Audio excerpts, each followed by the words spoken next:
How Dennis Rodman never talked to Michael Jordan and Scottie Pippen. Now, as we all know, Dennis Rodman won 3 NBA titles with the Chicago Bulls, whilst playing alongside Michael Jordan and Scottie Pippen from 1995 till through 1998. But during an interview of In Depth with Graham Bensinger, Rodman talked about how he never spoke with MJ or Pippen during his time in the Chicago Bulls, outside of their interactions on the court. Why not speak to your teammates then? Well, I didn't think it was important. I thought it was important for me to go there and win. You know, it wasn't, I don't have to have a job to speak to people. So I don't, me and Scott, we're cool. Me and Scott, we're cool today. You know, we're a little older, we're a little wiser, but we're cool today. I mean, me and Scotty never had a conversation. Me and Scotty and Michael never had a conversation in 3 years in Chicago. Only time we had a conversation is on the court. That was it. And nobody believes that. Now, how is that even possible? Not one conversation in 3 years? Crazy, or is it? Now, obviously this statement came from Dennis Rodman. Whether you trust him or not, I haven't heard Pippen or Jordan deny it, but I do believe that they did have conversations, just very rarely, if ever. Obviously Jordan and Pippen were close, but according to Dennis Rodman, he never spoke to them, which, I mean, it is surprising since they won 3 NBA championships, but is it that surprising when you break it down, which is what we're going to do in this video? There were 2 versions of Dennis Rodman, maybe even more than that, but we had the party animal Dennis Rodman, and we had the basketball player Dennis Rodman. Like, I'm not joking, watch his documentary, which it's amazing if you haven't watched it, because I'll leave a link in the description. Watch his documentary. Anyway, the Dennis Rodman before he became the tattered, pierced, party animal Dennis Rodman played in Detroit during the late 80s, early 90s, when the Pistons were known as the Bad Boy Pistons. They were notoriously ruthless to players who drove in the paint and would repeatedly slam opposing players to the ground. They did it to almost every player, but especially to Michael Jordan, Scottie Pippen and the Chicago Bulls, simply because the Bulls were the young upcoming team who were eyeing the Eastern Conference Championship. As such, the Pistons were especially brutal to Scottie Pippen and Michael Jordan and would knock them around really hard, which is why I'm making this video, because as you can see, Rodman wasn't afraid to play hard.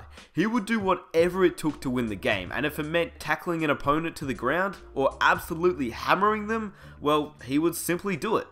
Very tough out there. Again, an unnecessary hit taken by the Pistons as Scottie Pippen was racked up.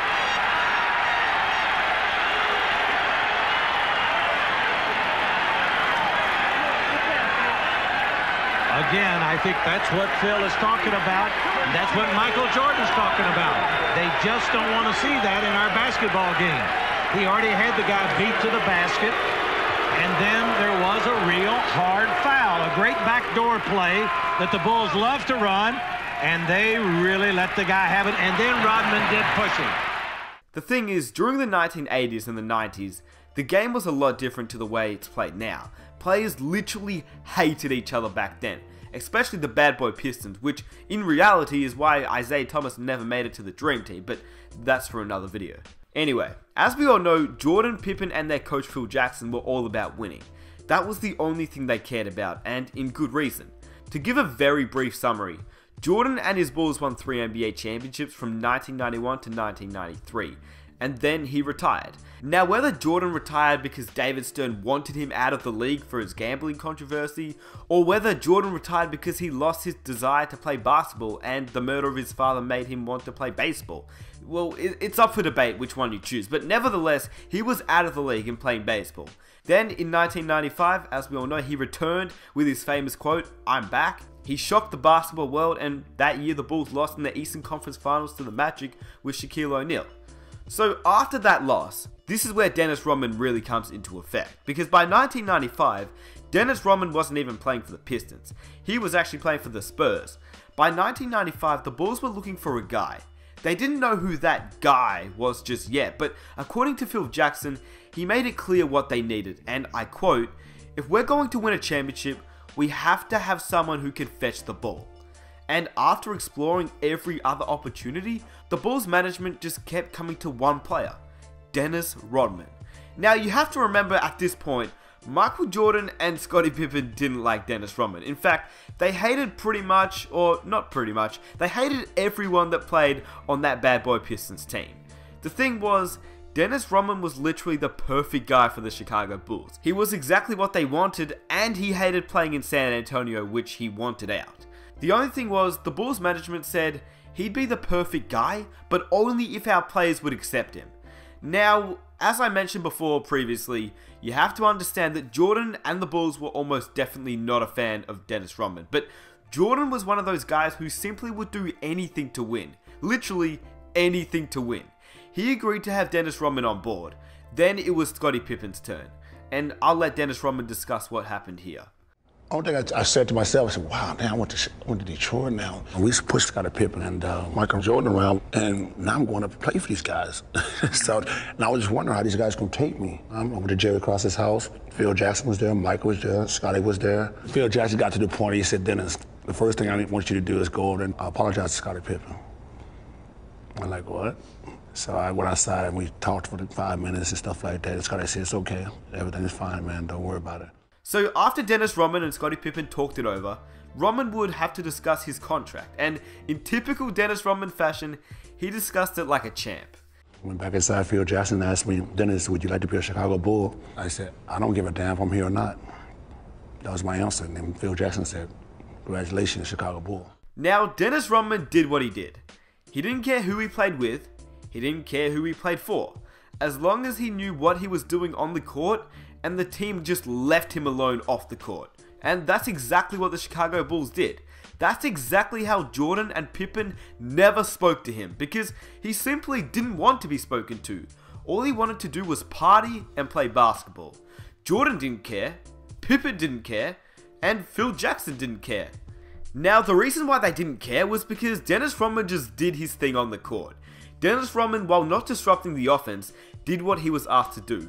Rebound on both ends of the court, play furious in your jersey defense, and take care of the dirty work, if you will. Now, Dennis Rodman, he would get 3 points, 20 rebounds, couple steals, a couple blocks. He just did what you wanted Dennis Rodman to do. Routinely, he guarded the best opposing big man, and routinely, he got the better of that matchup.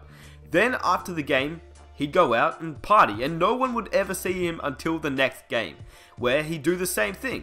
Get 3 points, 20 rebounds, couple steals, couple blocks, and he would do the same thing over and over and over again.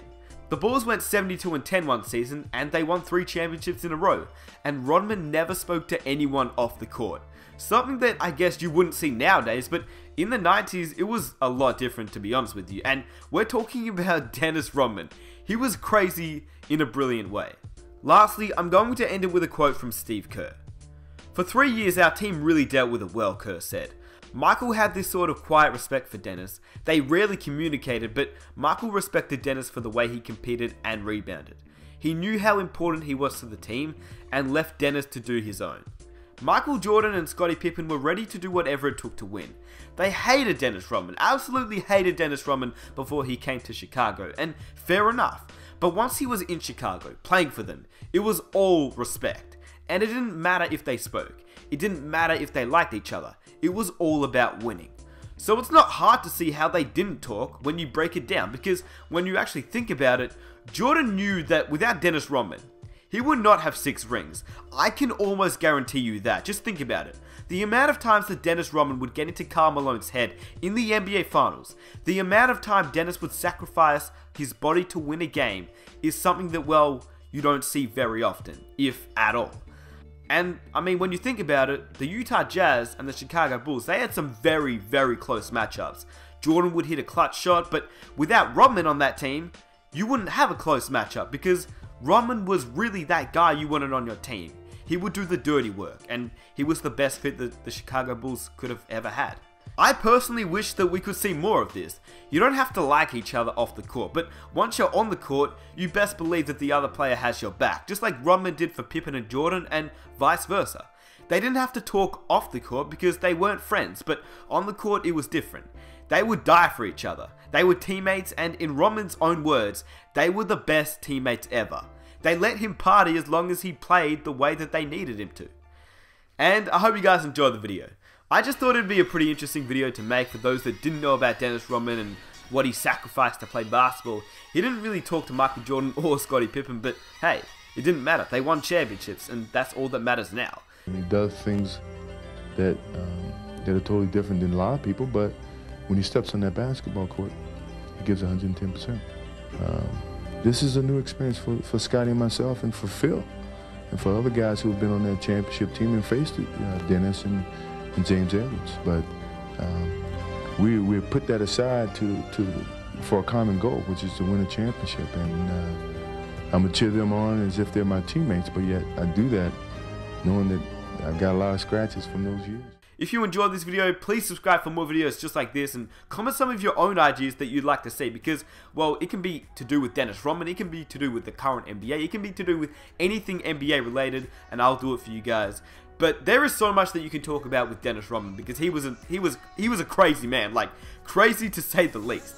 And yeah, if you guys want to leave a like on this video, that would be absolutely amazing. Let's see if we can reach 4,000 likes for the next video, and I'll catch you in my next one.